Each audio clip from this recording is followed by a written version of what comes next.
Liam Norman shopping update. I'm close to Sanctuary Housing, a popular workplace among friends who were a big part of my life before I went into my healing void. And I've just obviously left, well, not obviously, but I've left St. Stephen's. I've got one little material bag of shopping. My pack of razors has fell out. I bought 2 packs of razors because they were on offer, and they fell out twice, one pack. Maybe Spirit's talking to me. And my New Balance cotton bag full of shopping. So I've got enough. I spent £40 approximately, and I've got shopping comfortably probably 3 or 4 days, because when I have a decent amount of shopping in it, it just means I will eat more. Then I think, oh, this is nice. Be mindful of the intrusive thoughts.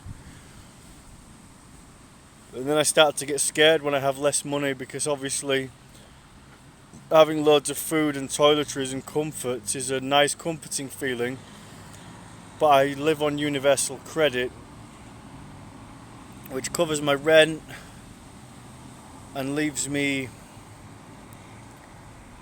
after the extra payments each month, possibly £250, maybe sometimes a little bit more.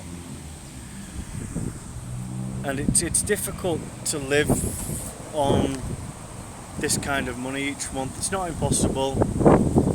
Sometimes I buy from the charity shops to sell on Vinted. I think my mouth's going to start being dry. I've had a couple of energy drinks and a couple of Oshis, and I've had a hay fever tablet. I'm working with the energy. I'm sweating, and I'm always conscious of everything. I think I put my water at the bottom of the bag. Fucking hell. I've got another energy drink, but I'm going to save my energy drink for when I've cleaned up or tomorrow.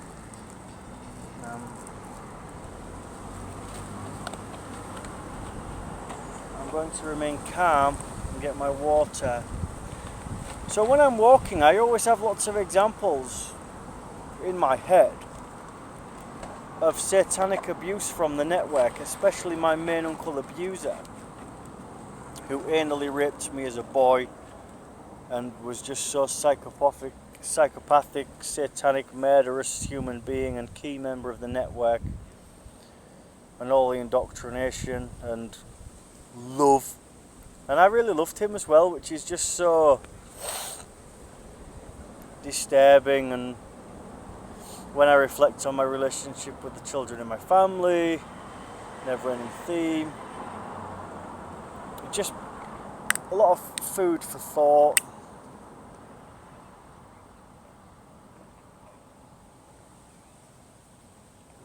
As mentioned in my meeting yesterday with Sarah and Dr. Eng, I try to refrain from voyeurism in my videos, because I'm not sure how helpful it is. But an example I used in one of the meetings of an advert I was thinking of for the network is like, come and work for us. We hammer a baby in the face and we're okay with it. And much worse than that, if you can get worse than that. It's the most evil, destructive things that a person can do.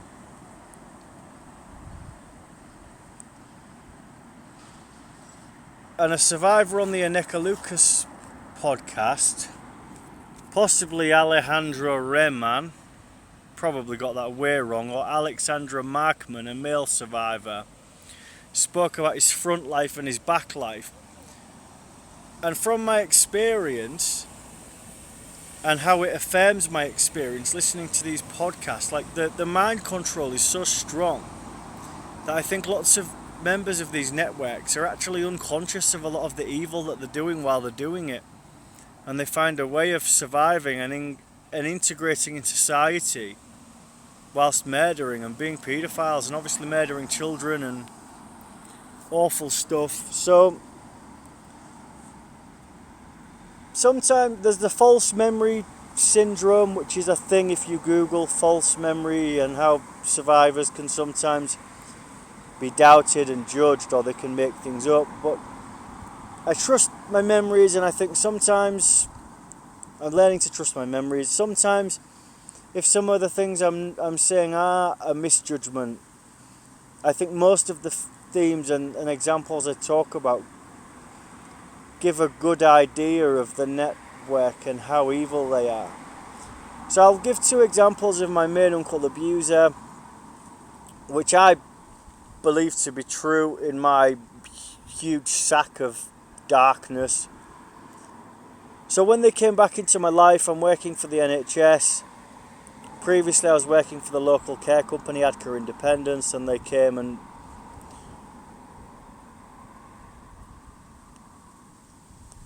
tortured my life and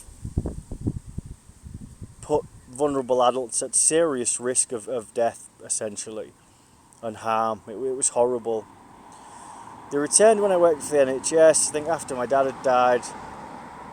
And I was so unconscious of a lot of stuff, just trying to survive. I had my paedophilic mum living with me at one point, and I was just so unconscious about all of the heaviest satanic stuff. But I think my uncle came back to my life. The first thing he did to me, and I prompted the connection with him, possibly my inner child, my spirit working with the divine to change things. He gave me some aftershave to put in the bathroom, which is a key area. So I haven't seen him for a long time. The first thing he does is gives me a bathroom product, an aftershave, to put in my bathroom. So I walk from his car, he's put it straight out the window, I go straight to my bathroom, and I come back to the car, so he's got me in control. Another thing, it's the voice. You've got to sound concerned. What shower gel do you use, Liam? Here's a thing.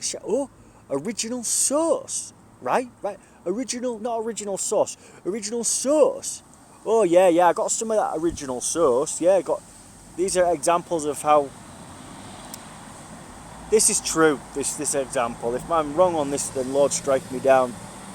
But obviously, some of the words I use, it's a long time ago. But it basically tells me that the original sauce, he's probably told me he's got all the different flavours. Yeah, a load of shit if you ask me. Yeah, fucking hell, what I did with it is I got it, I couldn't even use it, I squirted it in the bin. Do you know what it's about? I'll tell you. Yeah, do you want me to tell you? Yeah. Links. Go shop, get rid of that original sauce, get yourself some Lynx Africa. Yeah. You know what it's about? Remember when you was a little boy and your mates were at school when you got bum raped and you wanted to get Brill cream and watch football, and you gave up on football after being raped and tortured by your uncle and his friend? Lynx. You used to like using Lynx when your boyhood was coming through and you're doing all sorts of evil sexual stuff with your mum. I'm an adult now, he's back in my life. Shit that. Lynx. Here, let me have a look in your bathroom. Razors. Oh, I'm getting rid of these. Take the razors off me. I think this is an example that happened. Here, I got you some Bics. Bic. Because the network are all over me. They can't have any manhood coming through. They can't have me waking up and remembering. They can't have a nice picture of me on Facebook in my jeans with my arms folded next to it. If you see the police Warner Brother sticker on a car window, Warner Brothers parody sticker, they can't have any of that. Original sauce, shit, get it in the bin. Lynx, razors, no, fuck, put them in the bin. Shit, Bic. You know what it's about? Bic. Got you some Old Spice. Fisherman's Friend. Take him in polar bear with your mates. Do you know what it's about? Just have a few after work. Long shift. Go in. Find a bed. Do you know what they're like? They pretend they don't, they like it rough. Pull her hair. Just give it a little pull. Say, I know what you want. And then before you know it, you've got loads of men, dash guys, outside polar bear, want to smash fuck out of you. And you've got a sibling, Boundary, who's apparently sold a mobile, being ripped off by some ethnic minorities. I'm not being racist, this is just a story, possibly a load of shit from the network, because there was all over me when things were waking up. And they gave him some counterfeit notes. But it's alright, come and get in Liam's life. Get as much as you can, pile it all on yourself, Liam. Get more, you can do more. You'll help your brother, won't you? You'll feel bad next time you see the owner of said establishment for the notes that you handed over the till to help your brother. They probably said to my brother, make sure he smiles at you when he's at the bar, yeah. We're in then, in, yeah. Do you know what it's about? Little hair pull. Uncle Neil's took your jeans off you. Think he left a children's toy tool set. Some fucking bullshit. Apparently it was for his son, Jack. Neil calls him Jack. Yeah, he's gonna be a right one. So they took my jeans off me. Because my little brother, Miguel, or as they're called, Miguel, my mum would say, George, Liam. No jeans, we've left you some of Miguel's joggers. Yeah, go back in the pub where you've caused trouble with fraud or whatever you've done to help your brother get rid of the notes, pulling a girl's hair, nearly getting the shit kicked out of you, embarrassing yourself, being a dick to the barman when you was pissed up and nearly getting battered. You got your jeans took off you, think you left the kid's tool set, go in your joggers. Miguel's joggers, I think they were a small or a medium, yeah. So they can see them as you walk in, and I can look back, and it's not just joggers, it's actually a different world that I'm remembering. It's a different world that exists in this world. So I'm going to cart my shopping home, right? Right. What is it, Carol? As good as? Bye.